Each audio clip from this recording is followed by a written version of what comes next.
tal? Muy buenas noches, bienvenidos a Noticias 22 en este jueves 1 de julio, estrenando mes y estrenando muchos contenidos para ustedes. Hoy es Jueves de la Región con Roberto Frías, que nos platica de Viva el Barrio Bravo, también la editorial de Jazmina Barrera sobre el libro La Inteligencia de las Flores. Es Jueves de Cine, no podemos dejar pasar todas las recomendaciones, comentario, crítica, participaciones y una presencia en vivo, una invitadaza que nos tiene Julio López en unos cuantos minutos. Qué gusto estar con Rafael García Villegas y con todo el equipo que está allá en la transmisión en vivo en Canal 22, encabezados por Sergio Camus. Rafa, ¿cómo estás? ¿Con qué vamos a empezar este jueves? Estoy muy contento de saludarte, Laura, a ti, a los amigos del auditorio. Bienvenidos. Hola, Laura Regis, en la traducción de señas mexicana. Y vamos a empezar con un homenaje de estos que no deben terminar y que tenemos que seguir manteniendo y recordando. En marzo despedíamos a Vicente Rojo de este plano material, uno de los artistas plásticos más importantes de nuestra época, de nuestro país. Y él estaba entonces preparando una muestra junto con el Colegio Nacional, y ahora esta exposición coincide también con una organizada por la Secretaría de Turismo y Cultura de Morelos, donde el creador vivió sus últimos años. ¿Qué te parece si conocemos de qué van estas exposiciones?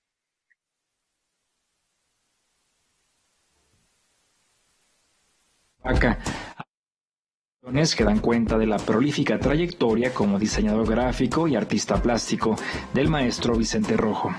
La muestra Vicente Rojo, 80 años después, cuaderno de viaje de Francisco Rojo Yuch en el Vapor Ipanema, organizada por el Colegio Nacional, reúne una serie de obras que representan un imaginario cuaderno de viaje que aborda el exilio de su padre y su llegada a México en 1939. Vicente se imagina cómo pudo haber sido este tránsito imaginario y real a través del océano, del mar.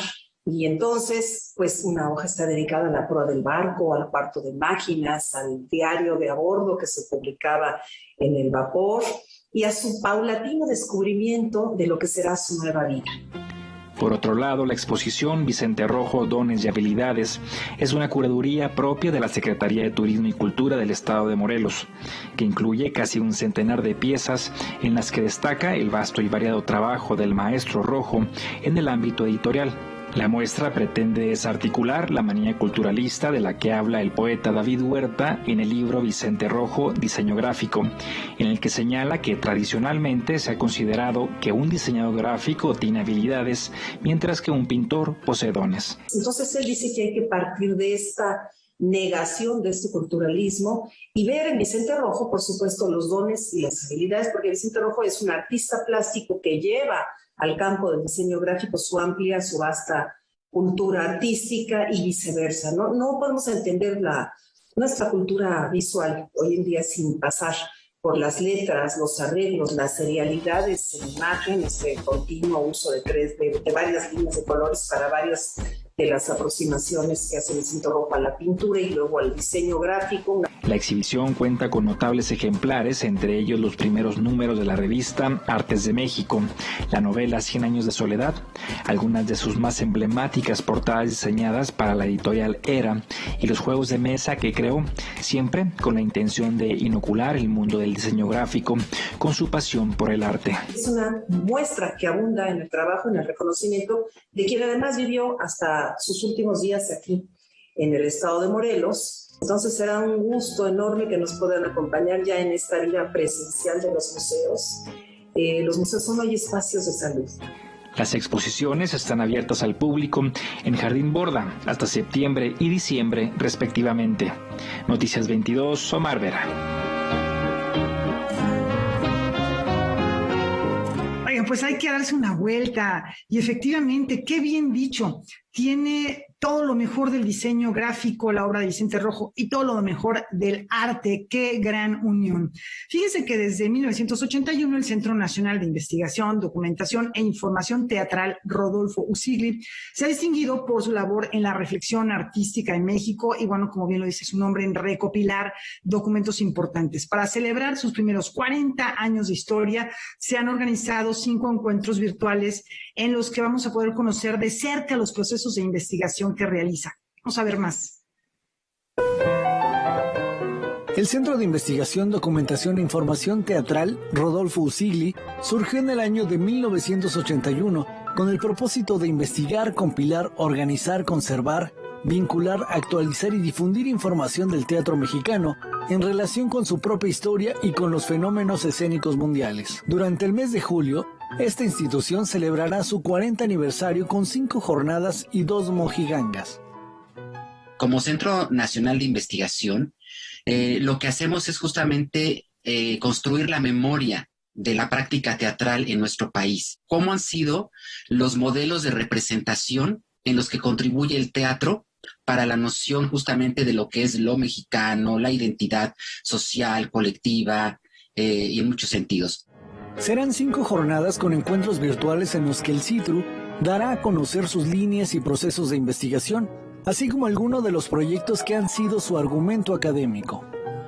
Vamos a tener 2 mesas cada jueves a las 10 de la mañana y a la 1 de la tarde, en donde se hablará de las rutas de la investigación teatral, cuáles han sido las rutas de la investigación que ha seguido el CITRU y cuáles son incluso las que existen en la academia, cómo se inserta el CITRU en esas rutas de la investigación teatral dentro del centro, pero también dentro del ámbito académico nacional e internacional. Con especialistas que han colaborado con la institución a lo largo de la historia, se abordarán temas relacionados con el teatro independiente, los grupos documentales del CITRU, la fotografía escénica y las formas de hacer historia. Estos encuentros se llevarán a cabo todos los jueves del mes de julio a través de la cuenta de Facebook del Centro de Investigación, Documentación e Información Teatral Rodolfo Usigli. Noticias 22, Óscar Cortés. Y en otros temas, este sábado, 3 de julio, se van a cumplir 66 años de la primera vez que las mujeres pudieron ejercer su derecho al voto en nuestro país, un momento que sin duda marcó un hito en la historia de la democracia en México. Y hoy hacemos memoria de ese día y además les platicamos de la programación especial que ha preparado Canal 22 con respecto a esta efeméride. El domingo 3 de julio de 1955 no fue un día común y corriente para nuestro país. Ese día se vivió una jornada electoral histórica y no precisamente por la elección de diputados federales para la 43ª legislatura que estaba en juego. Ese día las mujeres mexicanas acudieron por primera vez a las urnas a ejercer el derecho universal e inalienable al voto, un paso significativo en el desarrollo democrático de nuestro país. Si bien el derecho de las mujeres a votar y ser votadas para puestos de elección popular fue reconocido 2 años antes, el 17 de octubre de 1953, el sufragio femenino no fue ningún obsequio, concesión o dádiva, sino el resultado de movimientos universales y locales a favor de la equidad de género que en México se remontan hasta finales del siglo XIX, y entre cuyas primeras conquistas destaca el primer Congreso Feminista de Yucatán, que dio como resultado el reconocimiento del derecho al voto femenino a nivel local en 1923. Fue hasta 1947, durante la administración de Miguel Alemán, cuando se reconoció a nivel municipal el derecho de las mujeres a votar y presentarse como candidatas en las elecciones locales.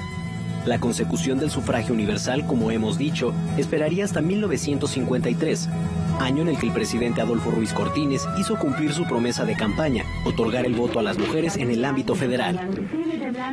En el marco de esta efeméride, Canal 22 transmitirá mañana 2 de julio el programa Memoria Viva de Ciertos Días, el voto de la mujer a las 7:30 de la mañana y 5 de la tarde en la señal 22.1 del Canal Cultural de México.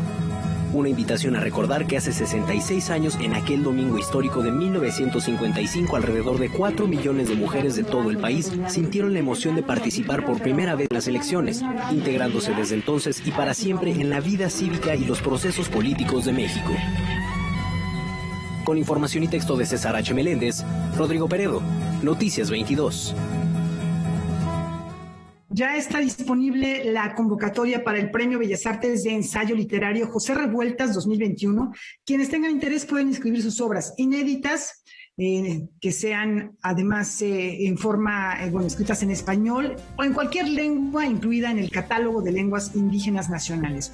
El tema es libre, pero la extensión de los escritos debe tener un mínimo de 50 y un máximo de 150 cuartillas. Pueden participar escritores y escritoras, tanto mexicanos como extranjeros, con residencia por lo menos de 5 años en nuestro país. La convocatoria estará abierta hasta el miércoles 11 de agosto. Pueden registrar sus obras en el enlace de los Premios Bellas Artes de Literatura, mismo que ya debe estar ahí apareciendo en sus pantallas. Vamos a la pausa.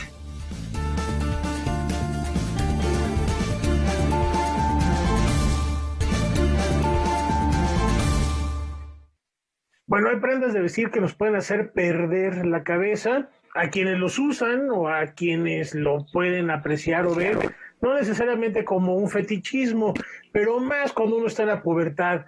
Por ahí va la propuesta que tiene esta noche Canal 22 en La Marquesina, y para platicar al respecto, vamos con Julio López.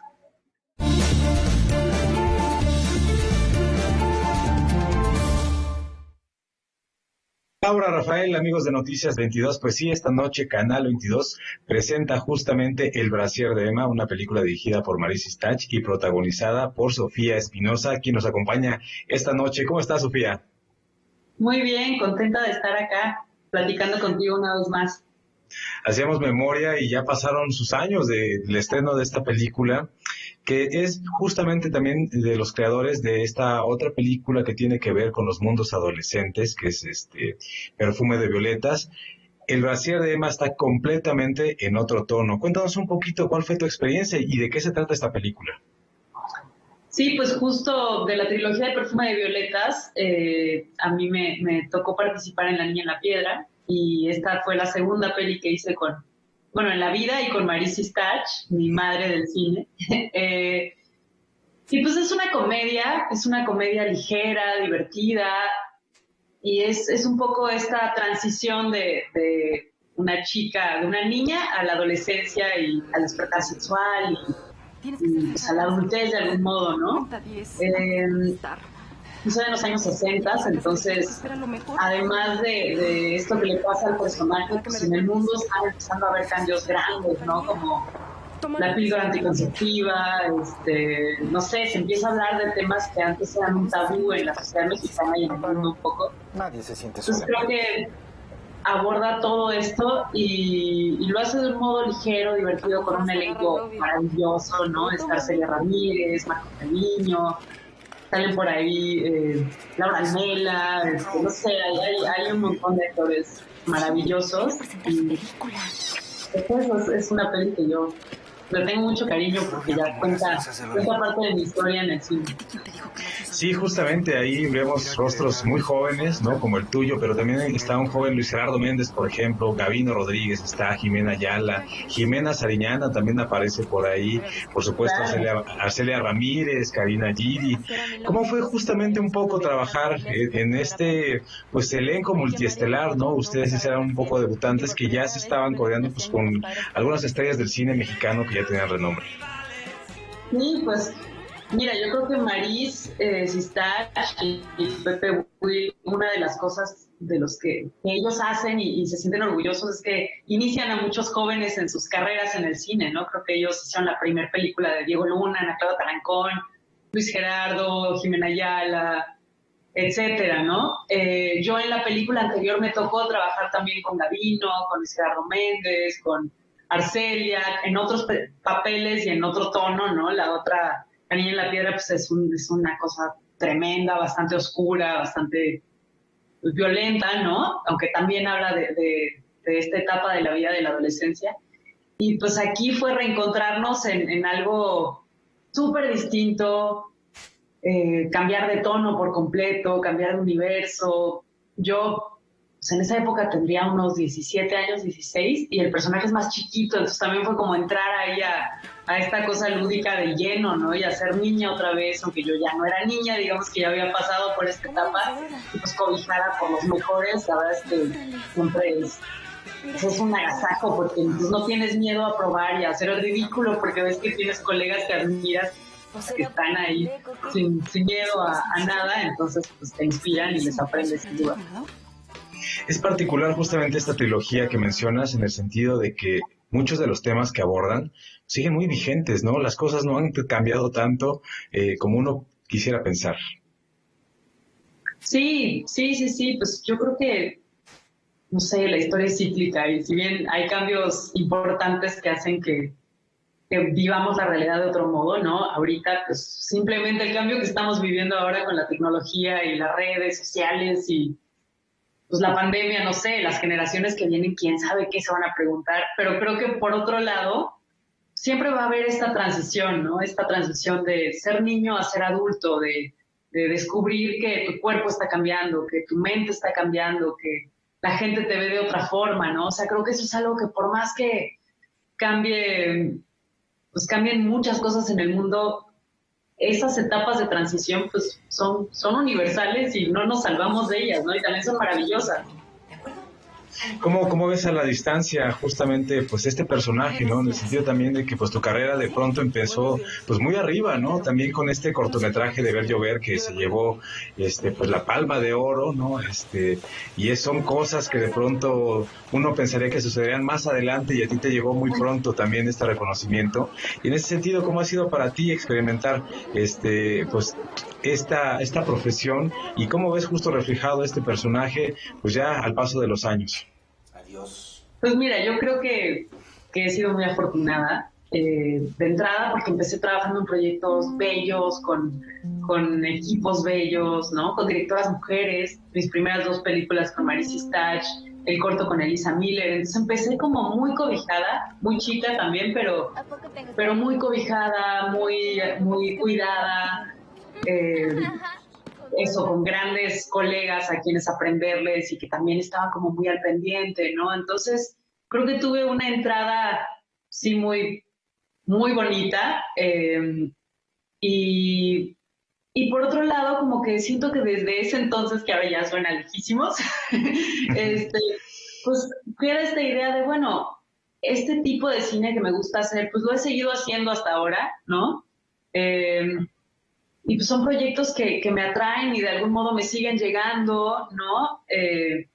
Claro que me abro a otro tipo de proyectos y bueno, creo que hay muchas posibilidades hoy en día también con las series y con todo esto, pero hay algo para mí con las familias del cine, con las historias que me atrapan, con los equipos bonitos que pues me atrae muchísimo y que sigue ahí, entonces lo agradezco y me encanta y pues eso, mi entrada al cine y mi enamorarme del cine a tan temprana edad fue gracias a que fueron experiencias súper bonitas. ¿Cómo ves justamente también esta posibilidad de que de alguna manera pues la televisión pública esté rescatando estas películas, ¿no? Estas películas que son nuestras, que muchas de ellas tuvieron una carrera corta en la cartelera comercial, que son difíciles de conseguir incluso en el comercio informal o que a veces solamente a través de el comercio informal se pueden ver, ¿no? Y bueno, ahora la tenemos, digamos, al alcance de un botón del control remoto, ¿no? Y que nuevamente pues la familia se reúne a ver la televisión y a ver cine mexicano.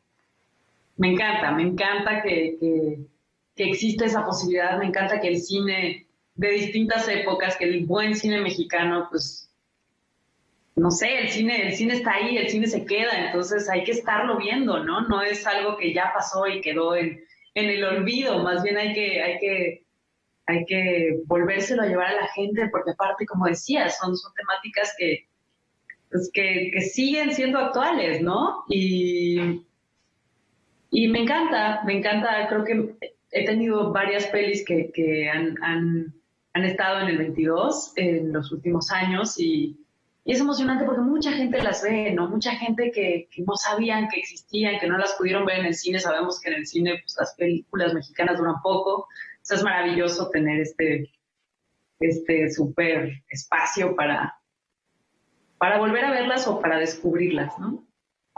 Así es. Sofía, pues solo me resta agradecerte muchísimo y contarte que también en un par de semanas va a estar presentándose La Niña en la Piedra, así que pues a lo mejor te estaremos buscando o estaremos buscando a más personajes que aparecen en esta historia, pero mientras te mando un fuerte abrazo, muchísimas gracias por esta charla. Ay, muchas gracias a ti, qué emoción, pues ahí estaremos al pendiente de todo lo que estén programando en el 22. Muchas gracias. Perfecto, pues ahí lo tienen. El Brasier de Emma se presenta hoy a las 10:30 de la noche, así que quédense después del noticiero a ver esa película que ya lo decía Sofía, se la van a pasar muy bien. Justamente, digamos, la otra cara de la moneda es una serie que presenta Netflix que tiene que ver con un pueblo fronterizo que fue arrasado por los Zetas. Y es una serie de 8 capítulos que tiene un trasfondo bastante crudo. Los invito a ver de qué se trata. El rancho de Anselmo. Toda la noche entran y salen camionetas. Somos es una serie coral que genera rabia e impotencia, pues muestra a México como el traspatio de Estados Unidos. Es una historia dura de ver, pues retrata a un país permeado por la violencia, la corrupción y el narcotráfico. Lo más triste de todo es que lo que aquí se presenta está inspirado en hechos reales. Creo que el mercado ya está saturado de series y películas sobre el narco, con el narco como personaje principal. Creo que ya incluso hay un hartazgo de parte del público de siempre ver la violencia que sucede en este país, en Latinoamérica, reflejada de esa manera, porque hay algo que se siente falso, artificial, ¿no? Y especialmente porque no es la manera en la que nosotros lo vivimos en nuestro país. La serie, creada por el nominado al Oscar James Schamus, está inspirada en el artículo Radiografía de una masacre, escrito por la ganadora del premio Pulitzer, Ginger Thompson. Como su nombre lo sugiere, la periodista hace una disección de una masacre ocurrida en México en 2011 en el pueblo fronterizo de Allende.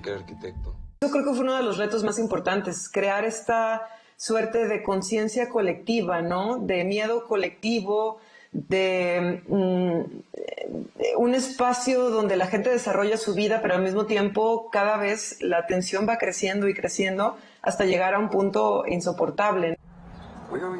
El pueblo y la gente que lo habita es el hilo conductor. Un cúmulo de personajes y sus historias se entretejen para llevarnos poco a poco al terrible desenlace. Sicarios del cártel de los Zetas llegaron a bordo de 50 camionetas para arrasar con todo a su paso. Quemaron, demolieron y mataron sin distinción a hombres, mujeres y niños. ¿Y con quién es el problema? Yo creo que es importante mostrar lo que está pasando, que a veces requiere de una mirada fría y una mirada cruda, pero sin hacerlo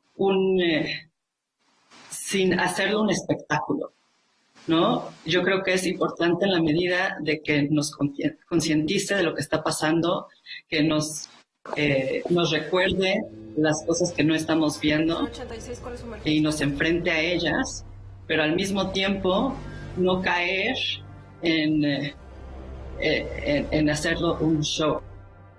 Una de las consignas fue escribir estos personajes sin tomar en cuenta cuál iba a ser su final, ¿no? James nos decía que no nos preocupáramos por eso y que construyéramos a todos los personajes y sus conflictos sin saber si iban a vivir o iban a morir o en qué iban a acabar al final. Entonces, eso ayudó muchísimo, ¿no? A que nos pudiéramos concentrar en el aspecto humano y no nada más en verlos como víctimas, ¿no? Creo que para mí eso fue muy importante. ¿Quién regresó? El diablo. Pero esta vez trajo un ejército. Somos es una mirada cruda pero necesaria sobre el lugar que habitamos, sobre las atrocidades que ocurrieron y que hoy en día siguen impunes. Noticias 22. Julio López. Bueno, ahí lo tienen, una serie para verla este fin de semana lluvioso, pero si tienen la intención de salir e ir al cine, la opción es Feral, que es la ópera prima del director Andrés Kaiser. La verdad, le ha ido muy bien en festivales internacionales, no así en la cartelera comercial, tiene pocos espacios de exhibición, pero vale muchísimo la pena de ver. Estoy hace más de 20 años.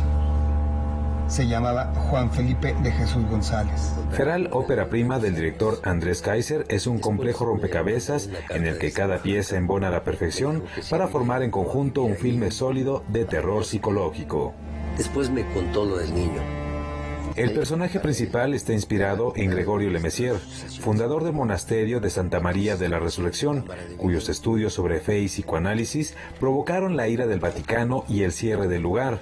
El filme sugiere que uno de los monjes viajó a un lugar recóndito para continuar con sus estudios. Ahí por casualidad encontró un niño feral, un niño salvaje.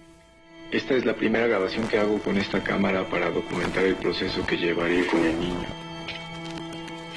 esta película, digamos, que mezcla falso documental y mezcla metraje encontrado también, por otro lado, ¿no? Era cómo llegar a mezclar estos dos géneros y generar una película unificada. Y entonces eso le daría al espectador, digamos, además de una experiencia hiperrealista en el cine, cierta capacidad también para decidir a quién le creo, ¿no? Me dijo que si había... Este joven indómito se convierte en la obsesión y objeto de estudio de Juan Felipe de Jesús. Su experimento no pasa desapercibido y pronto comienza a causar tensión y desconfianza entre los habitantes de la región. Andaba todo mugroso y desnudo.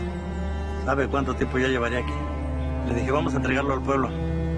Me dice, no, yo me hago cargo. Yo lo que quería era una película que no fuera simplemente un horror convencional, sino que pudiera tocar diversas aristas o diversos temas también que enriquecieran la narrativa y no se quedara justamente en lo anecdótico, ¿no?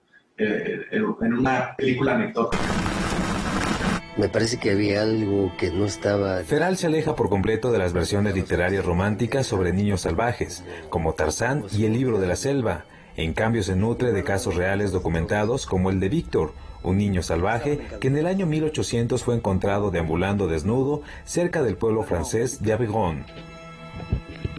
En el interior, muy adentro mío, estoy sintiendo que algo malo va a suceder.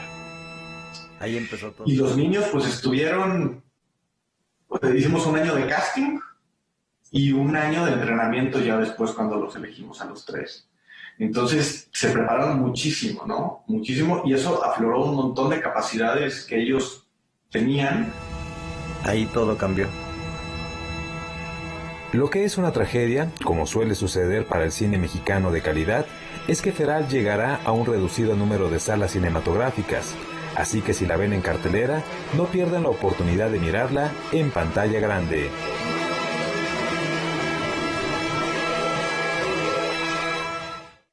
La película Boy Neón se presenta por la pantalla de Canal 22 y el reconocido crítico de cine Leonardo García Tsao nos dice por qué no debemos de perdérnosla.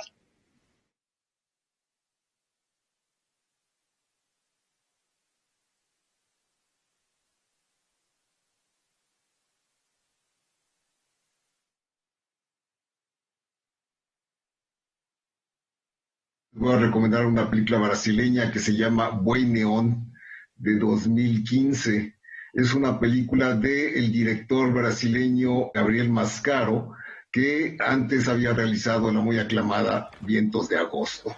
Como corresponde a su pasado como documentalista, su mirada es siempre muy real, muy centrada en describir atmósferas y aspectos varios, en este caso de lo que se llama una vaquillada.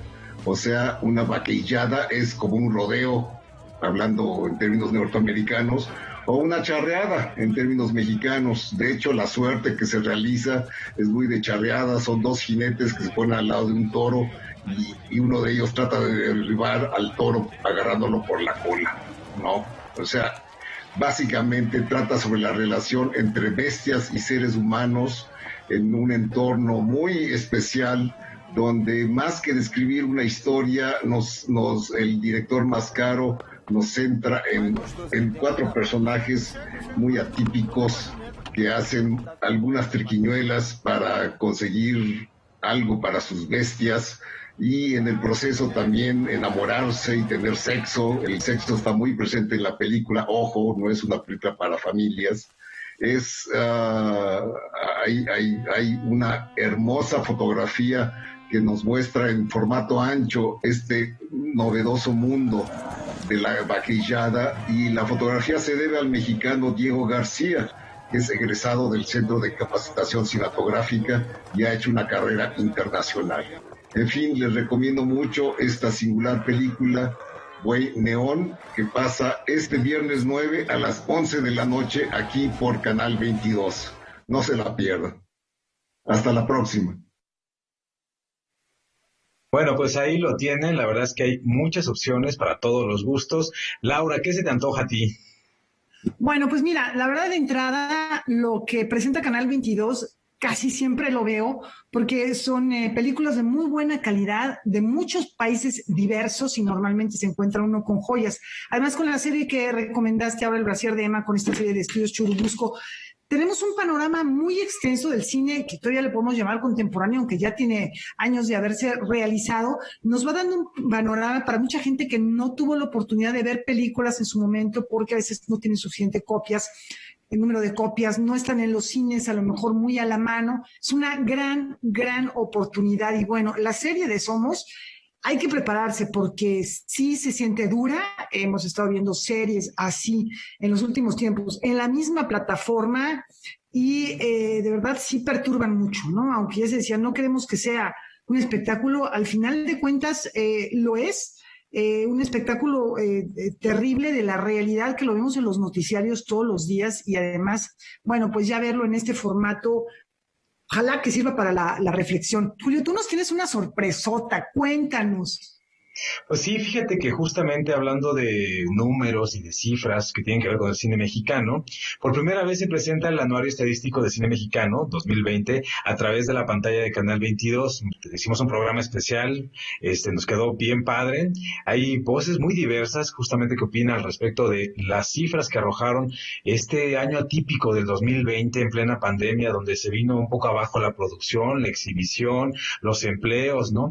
De todas maneras hay cifras alentadoras, ¿no? O sea, me parece que la industria del audiovisual está muy bien posicionada y como lo mencionaba, ¿no? Las plataformas de streaming crecieron exponencialmente. Bueno, este programa se presenta el día de mañana a las 7 de la noche y tendrá una retransmisión justamente el próximo domingo 4 de julio a las 6 de la tarde. Así que es una oportunidad única de conocer justamente un poco más lo que se acontece dentro de la industria cinematográfica nacional, pero vista a través de las estadísticas y las cifras que a veces son muy frías, pero que nosotros tratamos pues de alguna manera hacerlas pues sí, que todo el público las pueda entender, ¿no? O dar una opinión acerca de ellas.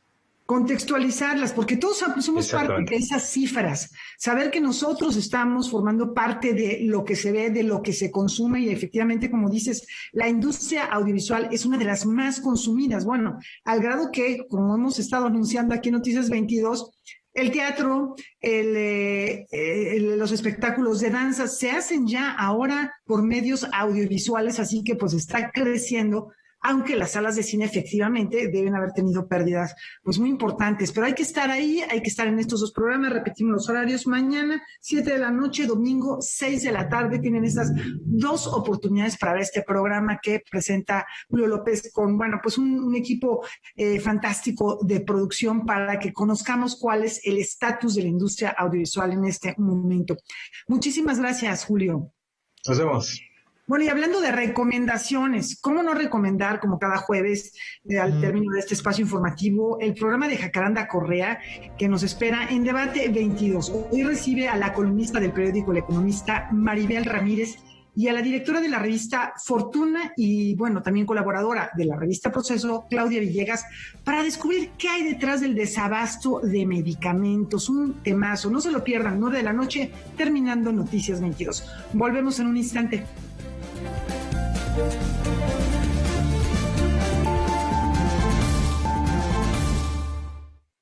Esta noche Roberto Frías nos propone hacer un viaje a la región del denominado Barrio Bravo.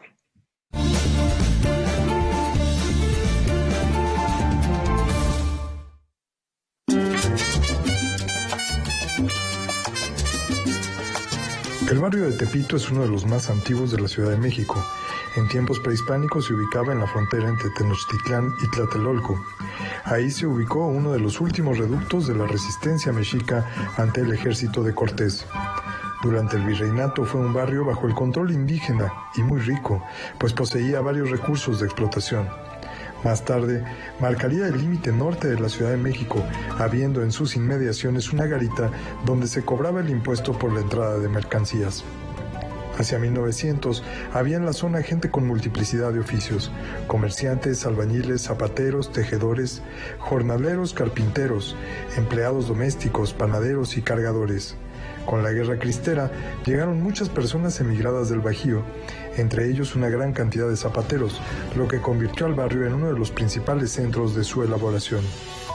A mediados del siglo XX se intentó desarticular las vecindades y el comercio ambulante que ya poblaban la zona, pero los habitantes de Tepito resistieron. Poco a poco el barrio se convirtió en un laberinto de vecindades convertidas en bodegas, de comercio ambulante masivo, donde se dice que se puede encontrar de todo. También creció ahí la delincuencia y se habla de un volumen de tráfico de drogas bastante considerable. Pero también es cierto que el barrio expresa una cultura muy propia, que se distingue incluso del resto de la Ciudad de México a través de sus tradiciones, como el culto a la Santa Muerte o el arte, ya sea a través del lenguaje popular, entre el albur y la literatura, o de las artes visuales, donde destacan los trabajos de Daniel Manrique o la iniciativa de Felipe Ehrenberg, Tepito Arte Acá, o el deporte, pues de sus entrañas emergieron algunos de los boxeadores más famosos del país, como el Kid Azteca, el Ratón Macías o el Púas Olivares. En suma, Tepito es quizá uno de los barrios que mejor conservan el palpitar estridente y popular de la Ciudad de México. Su escenario cotidiano es una mezcla de comercio, peligrosidad, color local y tradiciones que en otras partes de la región se está perdiendo. Y quizá en las profundidades de sus laberintos de puestos, callejuelas, vecindades y bodegas se encuentren escondidos poderosos príncipes del barrio que controlan más allá de sus fronteras, o el próximo cantante de moda, o el producto que usted está a punto de comprar creyendo que no es una imitación. ¡Viva el Barrio Bravo! Para Canal 22, Roberto Frías. Hace unos días, como parte de la programación de la Casa del Lago, se presentó el cortometraje sonoro Latillé. Se trata de un proyecto audiovisual que permite acercarnos a la labor de Aider Jiménez, quien por medio de la vibroacústica, es una propuesta sonora, busca sanar, entre otras cosas, y también crear una comunidad en el paso de los migrantes en la frontera de Tijuana, en la frontera norte de nuestro país. Vamos a conocer un poquito más de esta propuesta audiovisual. Casa del Lago UNAM presenta Latillé, un cortometraje producido por la disquera Static Discos, el estudio sonoro NetNet y la productora de video Tesoro Audiovisual, en el que se visualiza la obra de la productora de música electrónica Aide Jiménez. La pieza, curada por el promotor y productor artístico Ejival, describe la práctica sonora con la que la artista calibra la máquina del tiempo interna de personajes inmigrantes que transitan por la frontera de Tijuana. Lo que queremos ilustrar era la práctica artística de Aide Jiménez. Ella es una artista de aquí de Tijuana, de la frontera. Ella es fronteriza, más que nada, más que tijuanense. Es fronteriza y tiene esta práctica de sanación por medio de la vibroacústica. O sea, ella trabaja con música experimental y tiene un espacio en Tijuana que se llama NetNet, y ahí es donde ella desarrolla su práctica, ¿no? Sonidos experimentales, espacio, ciudad, conocimientos ancestrales, medicinales y activismo urbano confluyen para sanar la frontera en este corto que es más ciencia comunitaria que ficción. En algún momento de platicar con ella mencionó, una vez que la entrevisté, que pues su práctica tenía que ver con la sanación de la frontera. Y justo, o sea, por medio de la música, ¿no? La sanación de la frontera por medio de la música, que es básicamente pues su práctica artística. Y a partir de ahí empezamos a desarrollar pues esta historia, ¿no? Que tiene que ver con la gente que llega ahí a NetNet, con las personas con las que se ha encontrado en su práctica, que terminan siendo pues sus aliados, sus amigos o colaboradores. El cortometraje utiliza un lenguaje audiovisual inspirado en el New Wave francés y la obra del director de cine Chris Marker, donde el sonido da movimiento a la imagen fija. Quisimos hacer algo más old school, ¿no? O sea, más enfocado a la imagen, al sonido, a esa exploración. La obra, comisionada por Casa del Lago UNAM, surge de su interés por colaborar con la disquera independiente y su intención por salir de los lugares comunes de la programación en línea. Pero queríamos intentar una cosa que pudiera sostenerse por más largo tiempo Esto fue una mirada de Jibal que a mí me interesó mucho, algo que pudiera sostenerse en una unidad por sí misma. En este caso, un cortometraje sonoro era una manera de hacerlo así, que se sostuviera como una obra, más allá del performance en vivo y más allá de la idea del evento. La TJ se puede ver en la página de YouTube de Casa del Lago UNAM. Además, junto a otro proyecto sonoro de Static Discos que pronto se presentará, serán exhibidos en el Festival Poesía en Voz Alta 2021. También para poder mostrar qué ocurre con el movimiento y, digamos, con la trayectoria de un cortometraje que nace efectivamente en momentos durísimos en la pandemia, que muestra otra ciudad que no es la Ciudad de México. Por favor, también eso me parece importantísimo decirlo. Casa del Lago cerró sus puertas, pero lo que pudo también hacer en la pandemia fue abrir las posibilidades de colaborar nacional e internacionalmente, y hemos tratado también de empujar muchísimo eso. Noticias 22, Omar Vera. Vamos a la pausa, regresamos con la inteligencia de las flores.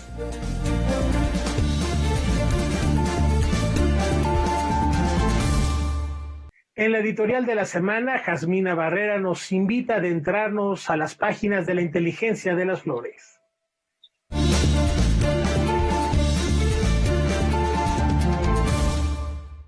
Saludos al auditorio de Canal 22. El día de hoy quiero recomendarles el libro La inteligencia de las flores, del autor belga Maurice Maeterlinck. Este escritor vivió entre 1862 y 1949. Fue ensayista y dramaturgo y ganador del Premio Nobel de Literatura en 1911. En este pequeño libro, Maeterlinck presenta una serie de ensayos cortos sobre la manera en que la evolución ha ido adaptando las flores de formas asombrosas para su sobrevivencia. Con una prosa literaria que combina el conocimiento científico con la lírica y el ensayo, Maeterlinck nos presenta varios casos sorprendentes en que las flores han transformado sus figuras, colores y herramientas para reproducirse. Nos habla también de las formas aerodinámicas que las semillas han adoptado para transportarse con el viento o en el sistema digestivo de las aves. En un apartado final, ensaya acerca de esa inteligencia que encontramos en las plantas, que al igual que en los humanos, se desarrolla mediante la experiencia, la experimentación, el ensayo y el error. El ser humano, dice, siempre se ha sentido especial, pero la verdad es que estamos hechos de la misma materia que las plantas, tenemos intereses muy similares y maneras parecidas de lograrlos. Encontramos bellas a las flores, opina Maeterlinck, porque ellas y el mundo natural nos preceden y moldean y definen nuestra idea de la belleza. Esta edición de la editorial oaxaqueña Sopilote Rey tiene además la enorme cualidad de estar ilustrada con fotografías a color de flores microscópicas tomadas por la fotógrafa Silvia Andrade. Pueden encontrar este hermosísimo libro en librerías independientes de todo el país, como Casa Tomada, La Murciélaga, Impronta, La Comezón y La Cosecha. Bueno, y ya después se pueden seguir también. Maurice Maeterlinck tiene la vida de las hormigas, la vida de las abejas y hasta la vida de las termitas. A lo mejor lo han escuchado, lo han visto por ahí también por su obra El pájaro azul. Así que bueno, pues estamos viendo que un autor muy vinculado con la naturaleza.